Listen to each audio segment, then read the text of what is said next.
And welcome everybody from New York. We're up here on family vacation, and part of the family went home yesterday, part of them went home this morning, and that leaves us here. And I'm giving Michael a little bit of time to get dialed in. I'm going to have to try to switch computers here because I can't turn the switchboard on the other computer. So anyway, so a little bit of technical challenges here. So as soon as Michael dials in, I will go switch over. And so thank you for being patient with us. We were on the road traveling Thursday and Friday, but we're here this week. But we are up in Clymer, New York with family this week, and then we'll get back to Bristol next Sunday. And then we have my father's services next Wednesday. So busy time, but anyway, just waiting for you to dial in and then I'll. Okay. So we appreciate you. Glad you are with us. And like I said, technical difficulties here.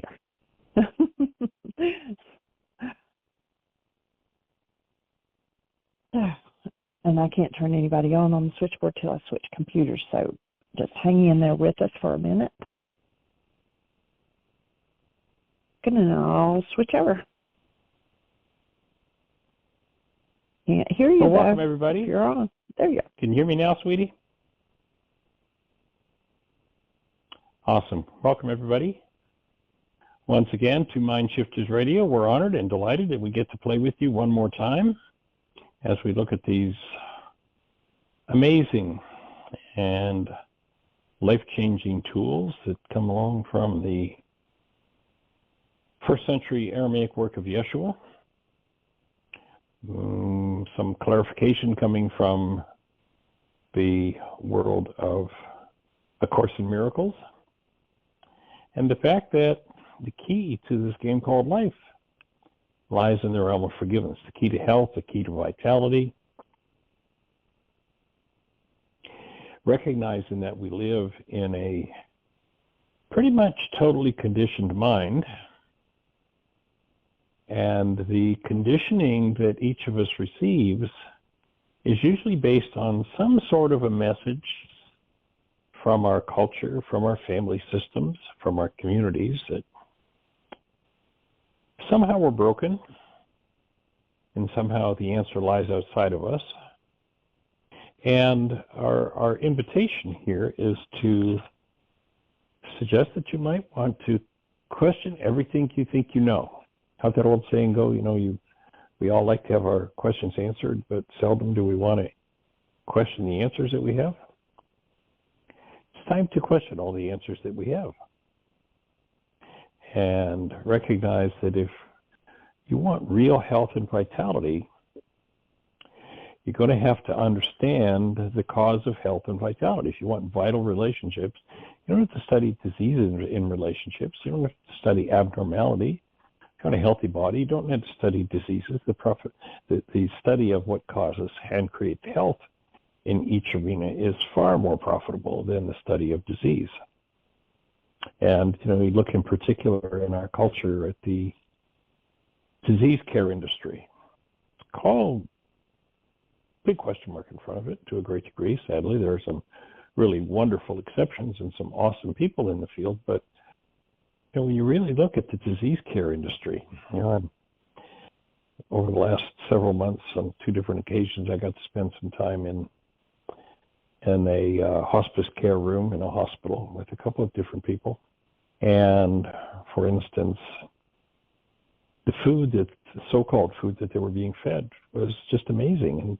And here we are in a healthcare facility, and you think, of course, you'd have one of the foundations of health, real food available. And in both cases, the food that I saw being served was pretty atrocious, pretty sad. Again, there are notable exceptions, but if you look at the disease suppression industry for the cause of health and for the maintenance of health, you're probably going to be pretty sadly the word I'm looking for. Disappointed, I guess. So in order to understand what it takes to feed nutrition into the human structure, you're going to have to know something about actual food. And if we're ready to recognize the impact that the mind has on the body when it comes to health, you recognize that you can't live in frustration and anger and the projection of rage continuously and have a healthy form. Because every energy that is engaged in, that's based in hostility or fear, no matter who it's pointing at, if I'm pointing it at someone else, I'm the one who gets the original, they just get the carbon copy. And so if you look around at the so-called experts in the field of health, what kind of health do you see? What kind of health care, what kind of nutrition do you see? And ultimately, who's going to take responsibility for your health and understanding how to, if you've got challenges, return to health, and if you are in some sort of a vital state, how are you going to maintain that? Oftentimes our culture teaches us to engage in outcomes that we know will produce disease, and of course nobody wants that kind of an outcome, but few people want to make a change into dealing with what it causes to move in the direction of health. Sadly, oftentimes the first drug pusher that a child sees is its own parents. Sadly, it's the child's own grandparents. Sadly, it's the doctor. You go to the doctor, and what do they do to calm the child, seduce the child? Well, here, have some sugar. That'll take care of you. Sugar. If sugar were coming on the market today, it would be considered a deadly drug and would never be approved for sale. But the sugar industry and lobby is so powerful that nobody's ever going to stop it.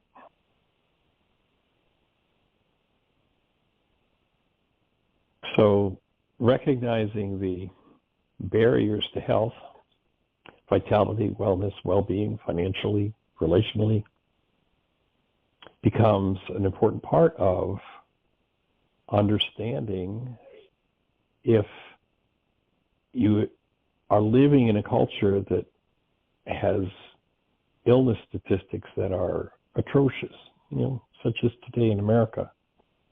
This country outspends virtually every other country in the world by 1,000% in terms of so-called healthcare, and yet I don't remember the numbers exactly, but in terms of preventable disease, we're something like number 39 of developed nations. How does this happen? How crazy is this? And so one of the first keys to waking up from the craziness is to wake up from the conditioning in the mind. And waking up from the conditioning in the mind means that conditioning has to be removed. To remove an understanding that, if you've got a child and you feed them sugar and the child smiles and goes, I'm happy, I like this, to understand the damage that's being done is a monumental mind shift from a culture where, how many doctor's offices have you been in where they don't have a bowl of sugar sitting on the table, sitting on the doctor's desk or on the receptionist's desk? Oh, if you'll let us give you this shot, we'll give you some candy. It's common knowledge, but still the inertia of the insane messages keeps us struggling in a cycle that prohibits breaking away from those behavior patterns. So it takes significant work, and what we're here to do is to present that work in as detailed and as deep a way as we possibly can, especially the tool of forgiveness, which is the tool of removal, the way that you remove from the mind those energetic patterns that do not belong within the system. that do not belong within the structure. And that tool, of course, is called forgiveness. And even that one, we've been conditioned to believe that forgiveness is about how I'm going to let you off the hook for what's happening inside of me, as opposed to I'm going to change what's happening inside of me. And so our project is one of waking up to the truth of who we are and literally confronting and therefore removing everything that never belonged within our structures.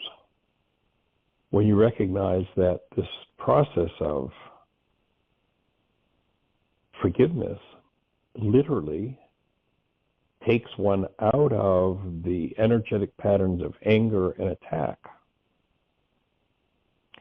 Now, of course, we live in a world, so you just turn on the tube and watch a little news and watch how the so-called authorities, the wealthy people in the culture, the ones that are running the culture, are raging at people, raging at each other, just crazy, insane raging. And, you know, the child who's brought up in that goes, oh, I guess that's the key to life. You rage at people. You tear people down. And when one recognizes that the drug that most people use to anesthetize against their pain, and that drug is anger, is never useful. You say, well, Michael, I've used anger pretty constructively. You know, if I hadn't had my anger, I probably wouldn't have done anything about this. Well, you know, if I want to enter the big race at Bristol Speedway next week, I could take a Volkswagen bus from the 1960s and I could probably get over the finish line. And so I say, well, see, I have a Volkswagen bus and therefore I got over the finish line. Therefore, a Volkswagen bus is great. But I'm competing against cars that are doing, 160 miles around the track. Well, my Volkswagen bus is going to look pretty silly. Compared to people who are functioning out of love and creating a life based in love, a life of anger is like riding around a Volkswagen bus thinking you're doing okay with it. It's insane. So when one is willing to collapse, when one understands that anger is an end result of content in the mind that is based in insanity, and one chooses to face those energetic patterns, that's when the game changes. And so that's what we're here to support. We're not offering the world's solution of pardoning others and calling that forgiveness. We're going to call that out for the atrocity that it is. To pretend that pardoning, letting somebody else off the hook, because some sort of pain is moving inside of you, is an atrocity. We're here to identify pardoning or letting someone else off the hook for what they've done. We're going to identify it as what it is, and that is literally pardoning. And we're not going to call that forgiveness. We're going to point out that, yes, that's what most of the world calls forgiveness, but it's not forgiveness at all. So our invitation is to let go of the idea of pardoning and actually engage in the process of forgiveness, engage in what human life is designed for, and that is to function as the presence of love 24/7, 365. And when one's not able to do that, to look into removing the responses based in hostility and fear. So we're honored to be able to have this conversation. And Miss Jeanie, do you have any thoughts, and or do we have anybody in the phone queue with a hand up or anything happening in the chat room? And we'll see if Jeanie has been able to get online. Are you with us, sweetheart? I'm down. Oh, yes, you did it. Loud and clear. I had to get the other computer, your computer. I don't know why it wouldn't let me turn on a microphone. But anyway, we have 3 hands up, actually. Oh, awesome. Let's say hello. All right. The first one is Miss Susan, 610. You're on the air. Hello. Okay. Welcome. I didn't push one, but I had texted Jeanie a question that I wasn't sure was appropriate to ask on the radio show. Jeanie, did you see my text?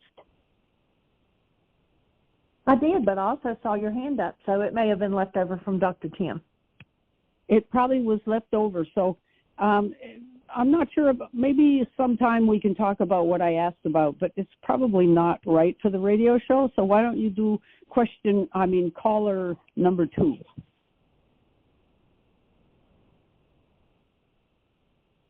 Michael, do you have a say on that? Well, I'm open, we can talk about whatever we need to talk about, so I'll leave it to you, Miss Susan.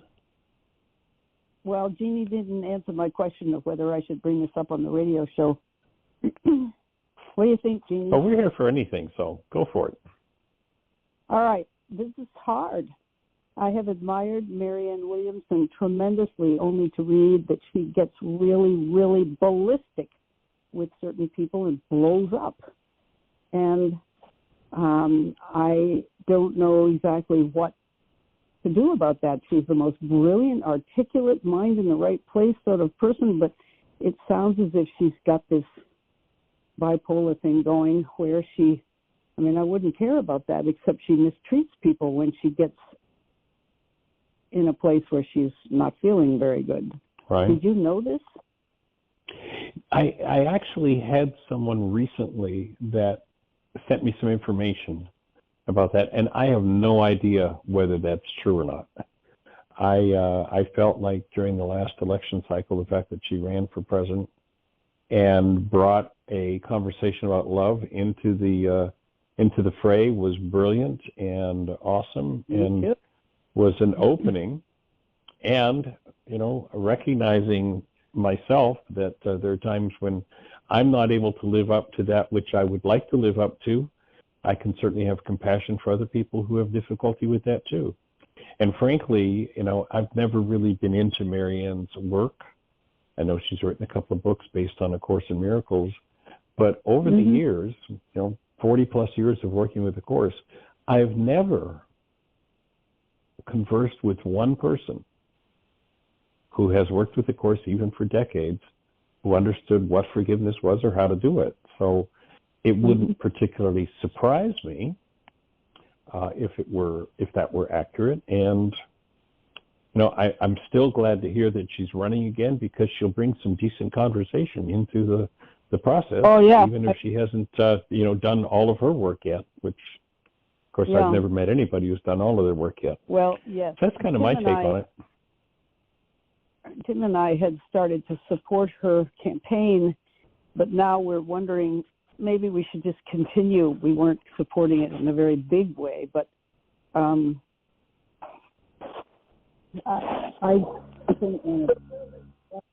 waited for more testimonials from different places. I've only heard 2 from 2 different places, but they're reputable places, and it doesn't seem like a smear thing. She even admits to one episode that was so public she couldn't deny it.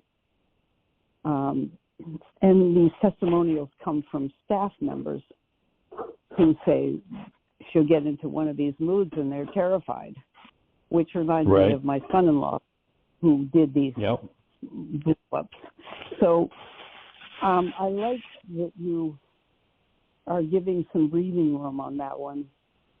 I've just been boggled and very sorry.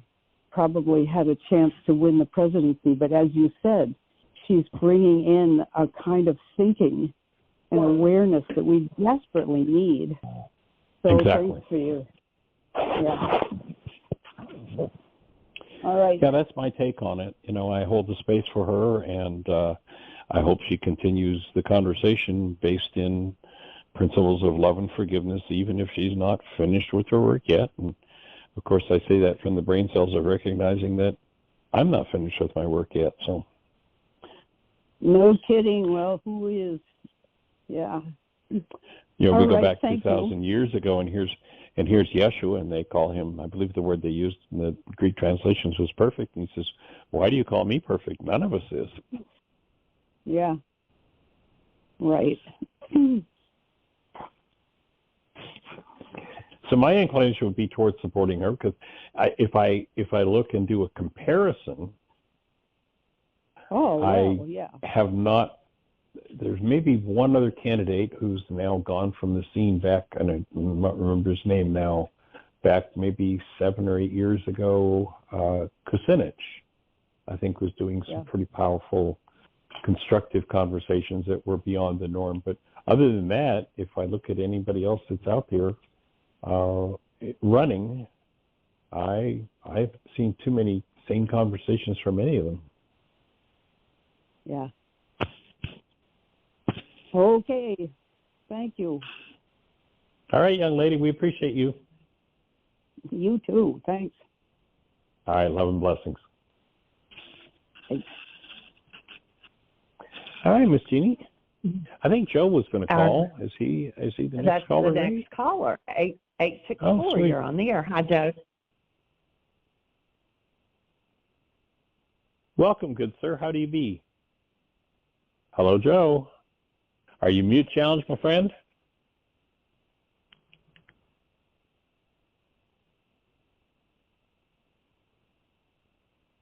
Joe, if you're there, we're not hearing you. His microphone's on, so I don't know. Okay, well, maybe he stepped away from the phone for a moment. Okay. So why don't we go ahead and say hello to our third caller? I believe it's Miss Celinda, 541. You're on the air. Oh, awesome. Let's say hello. Hey there, young lady. Hello. That's who Hello, it is. Celinda. Welcome. How are you? Thank you. I'm fine, thank you. Let me close the bedroom door here so so Larry can have some peace. I'm looking at your name, Michael, on the phone. Okay. Sure. The one thing I can be very relieved about is I don't really get flapped about politics anymore. Right. And I've also realized that the only one that is going to show me which candidate has the most potential for helping to heal the country is going to have to be revealed to me by Rucha. I can go outside for opinions and for facts, quote unquote, and evidence, and I know that I get caught in my own belief systems. But when the dust settles, I really have to follow my heart. Yes. I hear you there. I was just curious. I so resonate with Susan because we're like two little peas in a pod. We're just taking a little different ways of getting our safety needs met. And right. The rose for me, for myself, as well as for the possibility for her, is has she gone inside and asked, as Dr. Tim was saying today about Rilke saying, when you ask the question, don't expect the answer. There aren't any brain cells yet for it. It is in the living through that the answers may right. eventually come later. You know? So I wanted to share that. And, my goodness, you would think that my resistance and my unwillingness has to do with not wanting to change. And what I'm finding out, this is in relation to the wake-up sheets, what right. I'm finding out that there's a whole big process going on inside of me.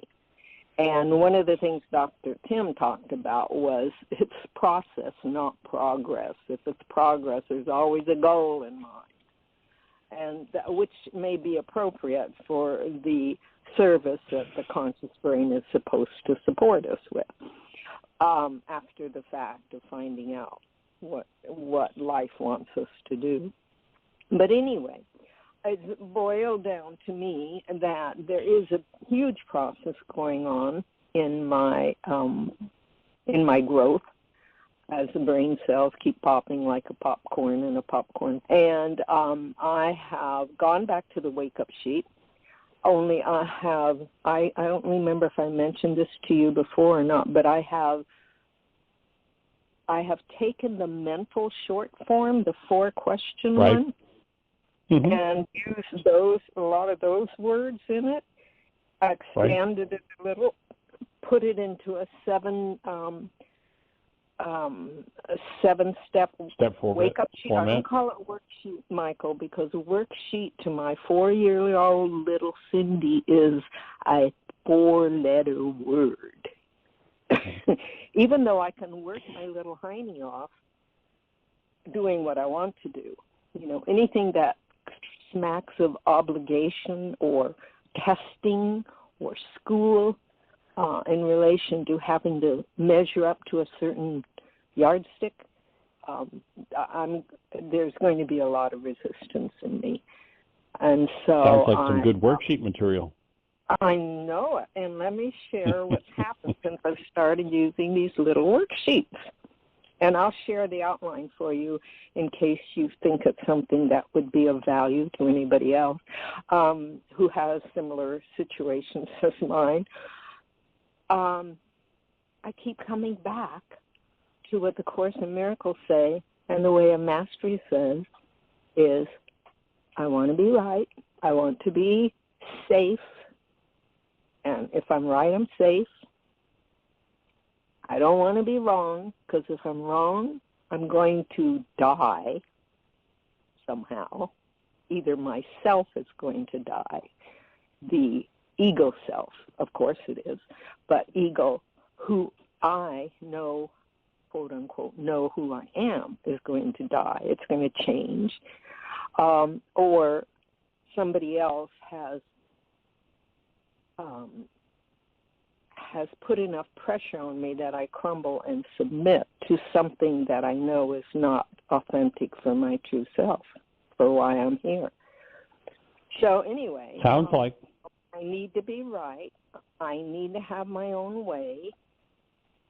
And I need to have the outcome I demand. And does that sound like a wake-up sheet?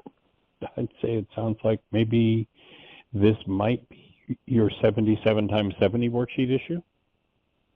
Oh, I think so, because it has to do with safety and self-worth and being right. Those are the 3 bottom line issues. So it sounds like a good tool at this moment might be a mind shifter. Well, it might be. I'd like to share with you the worksheet I just did on my most recent issue around this cluster. What is the mind shifter? Okay, let's just write that down, and that'll move that out of the way, and let's go on with your worksheet. So my offering would be that it's safe and healing. Shall I put easy in there? Easy work, sure. It's safe, easy, and healing, and I love it. Okay. When people point out my errors,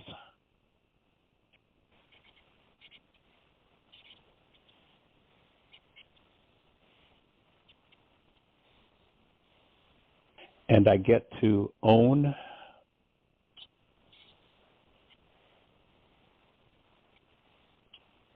and forgive my mistakes.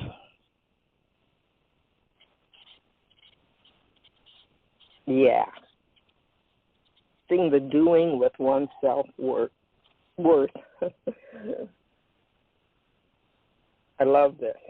Absolutely. So that would be a good catalyst to maybe bring up another layer of this resistance to teaching, to being controlled, the wish to be right. It'll probably open some unconscious dynamics, so you can be at peace with those words and engage them or not. It won't matter from the processing point of view. Oh, for sure. And cool. So tell us about your worksheet. Oh yeah, I'd love to. I'll do my last one. I just finished it. I call it my short form wake-up sheet. And I like the physical sensations, so I put that on, and the date, of course. And I use Magda's joy meter. Instead of a pain meter, I use a joy meter. I just find that makes my little girl smile. So, number 1, My reality is my responsibility and cause. And I put in parentheses choice above cause. And comes from my personal and genetic mind energy, which ruha, and I added this, and I together can, capital C, capital A, capital N, change. And then I remind myself to breathe. Number 2, I, Cylinder, who am love, triggered by, and then colon, my awfulizing dark future imaginings. And could you say that again? I didn't quite catch it. Yeah, by awfulizing dark future imaginings or scenarios. I apologize, but it's like your mouth went away from the microphone a little bit. If you could get a little closer and say that once more, I'd appreciate it. Yeah, because it's a mouthful. My awfulizing dark future imaginings dash scenarios. To feel myself, that's my trigger, my awfulizing dark future imaginings and scenarios. Okay. Let me see if I'm still not sure I'm getting the word. Have you made up a word called, based in the word awful, being the word awfulizing? Oh, you haven't heard of that? I haven't heard of awfulizing yet. It may be a regionalism. I don't know. Yeah. Okay. Awfulizing. It's like angrifying, one of those kinds of words. Okay. Now, I haven't heard that one used as a word, but I think I get the idea. Mm-hmm. So if I'm hearing correctly, it would be the variation on the theme of making a mountain out of a molehill. Exactly. In the negative direction. Is that what I'm hearing? Okay, I got it. Yeah, you got it. Okay, and then the words of the worksheet say to feel my, and then I put self-disgust. That was my feeling. Mm-hmm. Okay. Oh. And I say. So let me. Can I interrupt you there? Mhm. Okay. So self-disgust would be a thought that isn't a feeling. I don't know. How come disgust gives me a sick feeling in my stomach and a bad taste in my mouth? Because it's a mind energy that doesn't belong there. So emotion. The emotion there would be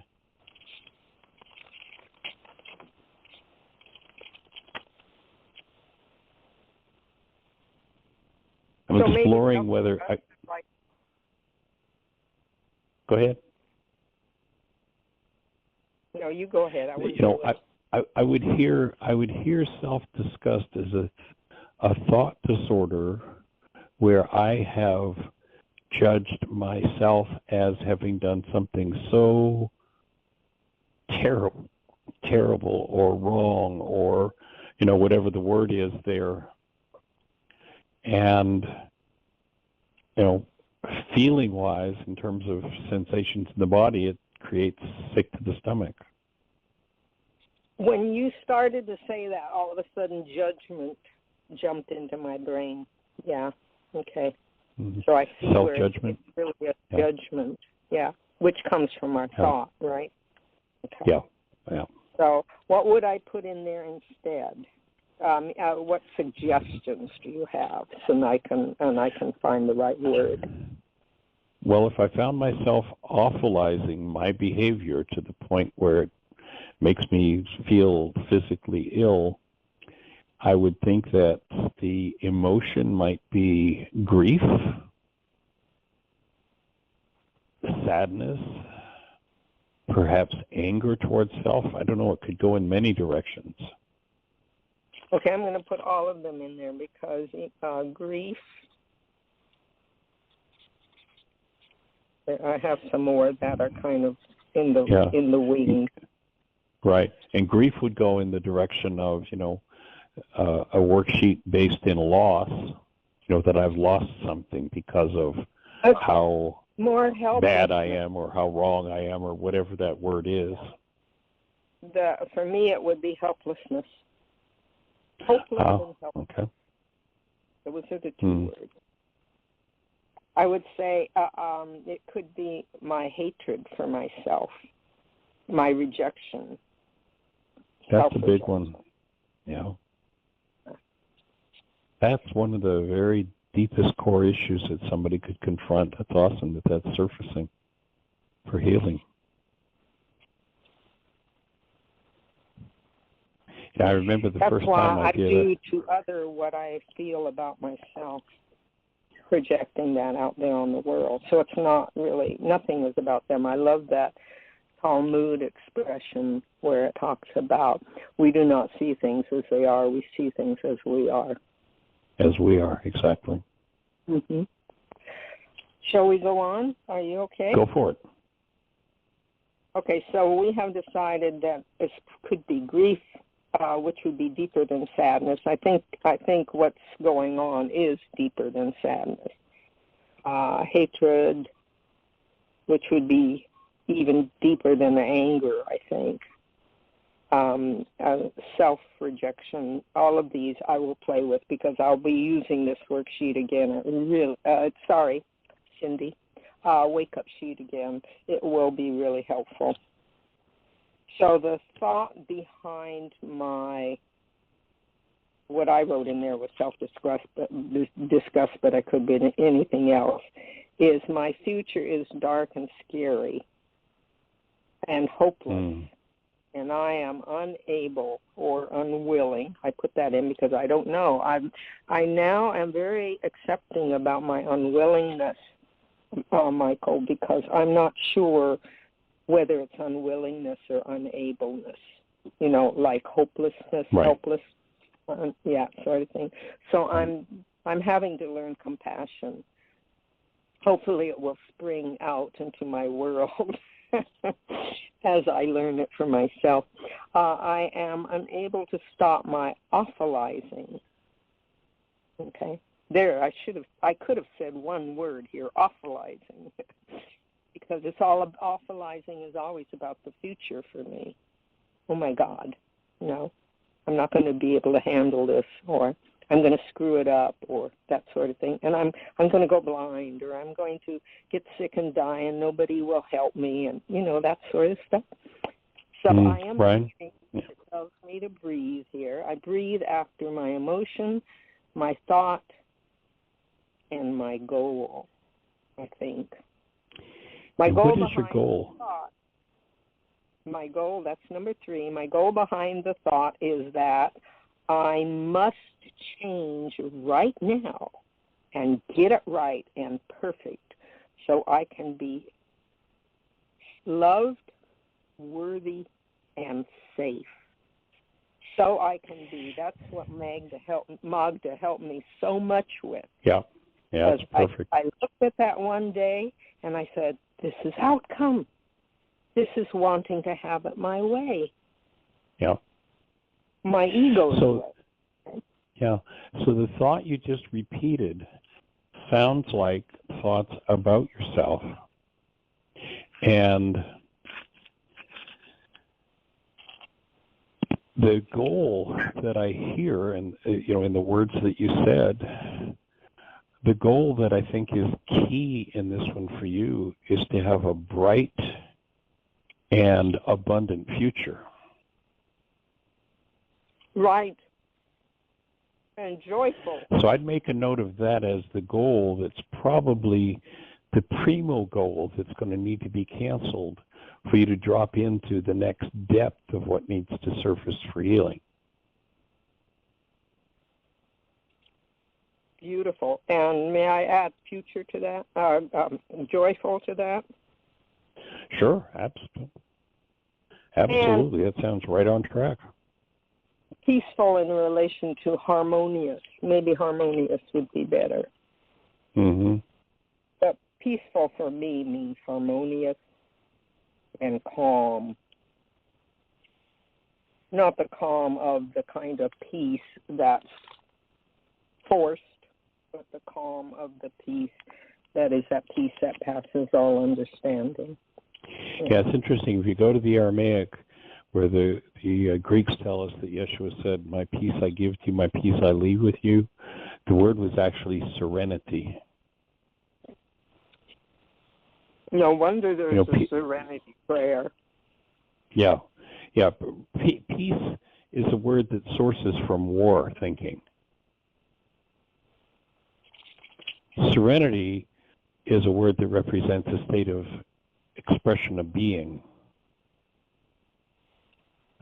that I think takes us to a whole different level. I like it. I'll dig out the Serenity Prayer again from my old 12-step book. Nice. That sources from being, you said? Mm-hmm. I'm writing all this down. I realize that that's one of the ways I learn is by writing it down. No wonder you have us doing wake-up sheets. I'm with you. Okay. Are we ready for number 4? I hope my apple is not interfering. If it is, let me know. I won't munch it. Go for it. I've been trying to intermediate fast. I asked Ruha's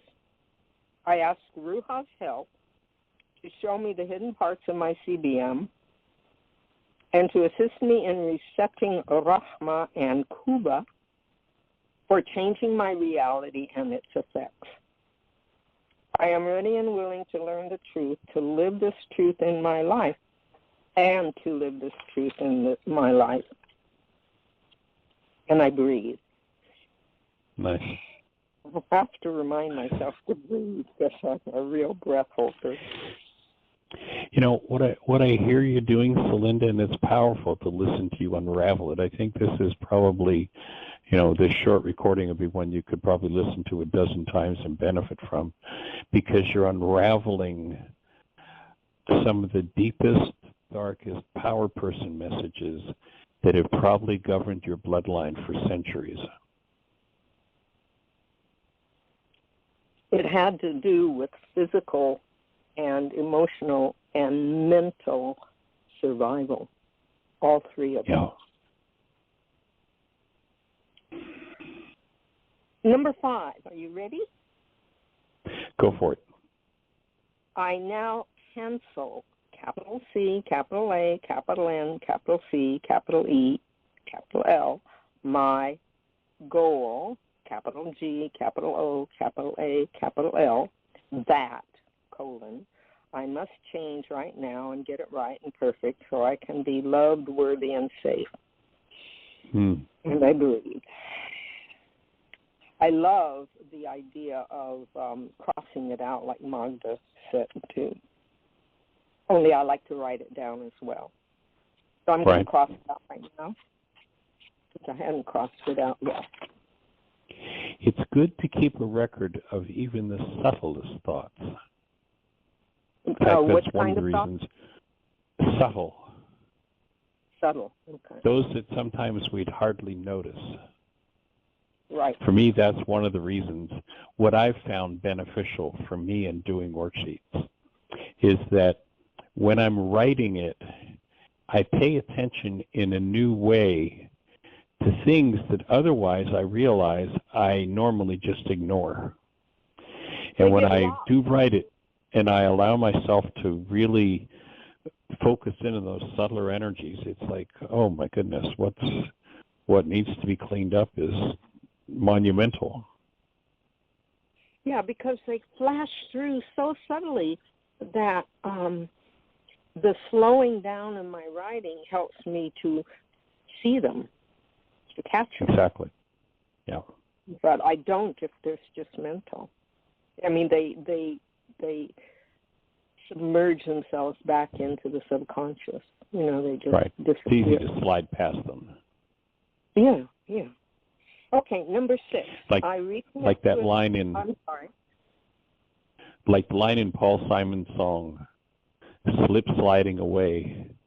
The nearer your destination, the more you slip sliding away, and the nearer one gets to confronting some of these deeper issues that, generations have not wanted to confront.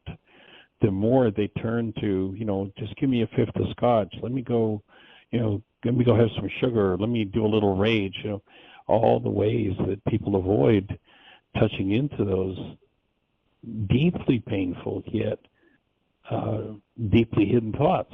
So it's powerful. Like, I'm flashing on my 23 years of bulimia. And, it's sort of something that always lives with me in relation to that is my weak link, and I have to be vigilant and careful. And so now, after more than 23 years, oh my goodness, probably 30-some years of not doing that anymore, with a couple of relapses early, right afterwards, what I have come to see is that I live with that. It's like the elephant in the house, only I know it's there, and I gotta work around it. So now if I feel that if the feelings get so intense, I will go get an apple. Or I will go get some whole unprocessed food, a carrot stick, anything. And as long as it doesn't have sugar in it, rather than in its natural package, like a potato or something like that. And I will eat that, feel comforted by it, and feel like, oh, this is like someone who is so depressed that they have to have medication, minimal medication, not all the time, just in the worst moments, to allow themselves to continue on. And it reminds me of Beeler's book in the early 60s, late 50s, Food is Your Best Medicine. And I don't know if you've ever read that book, but that's what it is. It's sort of like you learn food is your best medicine. Just be conscious. Absolutely. Be conscious. So it's helping. Number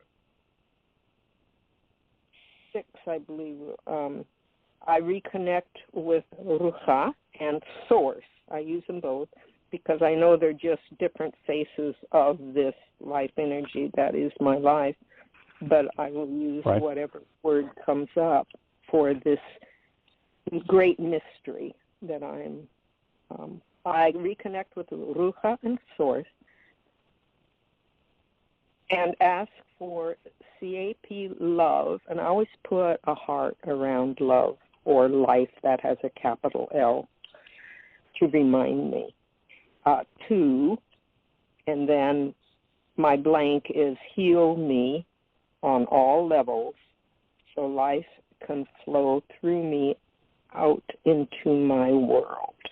That's what I'm asking. Number 7, I now feel compassion, self-compassion, and offer myself my new goal of choosing to act from love and self-harmony as I do more wake-up sheets. As I do one more wake-up sheet, I give myself permission to do only one more wake-up sheet before bedtime tomorrow night. And sometimes I'm successful and sometimes I'm not. But you know what? That worksheet gets done. The wake-up sheet gets done. Right. Perfect. It gets done. Not exactly when but I get it done. Right. Another little piece that intuitively occurs to me might assist here is that I got the clarity that you are now committed to functioning from love, the true state of being, and it might help to also put in there the willingness to embrace whatever you uncover that is not love. I'm writing this down.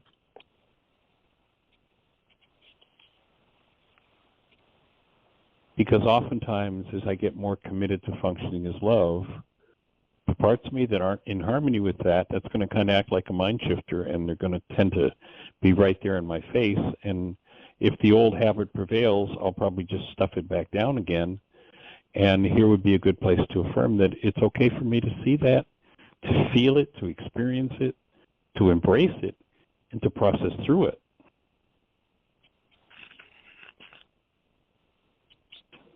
To see it, feel it. Feel it, embrace it, and process through I love it. the word embrace. I've been using embrace a lot in my writings. Okay. Sweet. To process it through. That's another thing that I have been working with. I've been working with the Nidra Yoga, which comes from that place. I've been working with, I have a little ditty that I might have shared with you already. I don't remember. And it's about my eyes, but it's really about my life. May I embrace my world with all the wide-eyed, soft-eyed, clear-eyed wonder I can find. May I cultivate an open mind, a gentle heart, and a willing body. Soul desires such a garden to grow in. Nice. So that's nice work, young lady. It allows me to live a few more years so I can learn more goodies in this life that I came to live. That would be pretty fun. I'll join you in that. But it's okay, whatever. That's it. So does that little worksheet, wake-up sheet? Sorry, Cindy. Does that little wake-up sheet help? Sounds like you're right on track. Sounds like it's opening some really deep spaces in you. And my offering is that, what I've discovered over the years in observing is that people who really talk about being sorry end up being sorry people. And if you're going to do an apology to yourself, you might want to just shift out of the culture's idea of sorry and let go of that. I remember the movie Love Means You Never Have to Say You're Sorry. Right. And that movie, I can remember seeing that movie decades ago, and it's like, I don't know, that just doesn't make sense to me until I started to really develop this work and then realized that, yeah, if I'm off base, I want to apologize, but I don't ever have to move into sorry because it's just a sorry state to be in. But I can apologize to myself. And you know what? You could befriend the word work and realize, you go out and you work in the garden and you love it and you enjoy it and you have fun with it. It's not a four-letter word. It's not a bad word. But if the connotation was, I'm going to get beaten or abused or, whatever that connotation is, of course, that can be healed, and the word work can be a wonderful, joyful word. Mm-hmm. Whatever content I choose to give it. But well, the minute Cindy Cindy will probably enjoy it too. Yeah, she probably would. Just don't call me that, okay? Okay. Little Cindy. When I say I'm sorry, what I'm basically telling myself is I'm wrong. And that's the whole part. when I listen to the work you're doing, what you've just shared with us and how you're adapting the worksheet for your mind, that's right on track, young lady. That's right on track. About pardoning, too. Pardoning has to do with you're wrong, but we'll let you off the hook. It's what I call mercy, which is appropriate for animals and life. That's programmed for survival, but it's not appropriate for human beings. And the ones who are usually pardoned are the ones who have the influence and the power to be pardoned. And the ones who are innocent that are pardoned and get out of prison is so that the pardoning party doesn't have to be accountable. So smoke that in our peace pipes. Mm-hmm. Yay. It sounds like a whole new level of opening happening for you. That's awesome. I hope so. The next one is that I listen twice as often as I speak. That would be a real good one. Or as St. Francis said when he was asked how often that someone should preach to someone else. He said, preach always, and if you need to, use words. Right. And we were given two ears and one mouth for a reason. Exactly. There you go. Sweet. Sounds like a plan. I'm complete. All right, young lady. We appreciate you. Nice work. Right. Appreciate you too, and Dr. Tim, and everybody who calls in. What a sweet, sweet community. We are blessed, for sure. Definitely blessed. Thank you. Mm-hmm. Bye-bye. All right. Now. All right. Blessings. Take care. Bye-bye.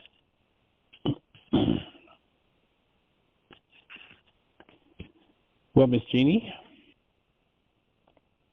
Well, Joe dropped off, so he must have had to go somewhere else. But we are down to about 2 minutes. So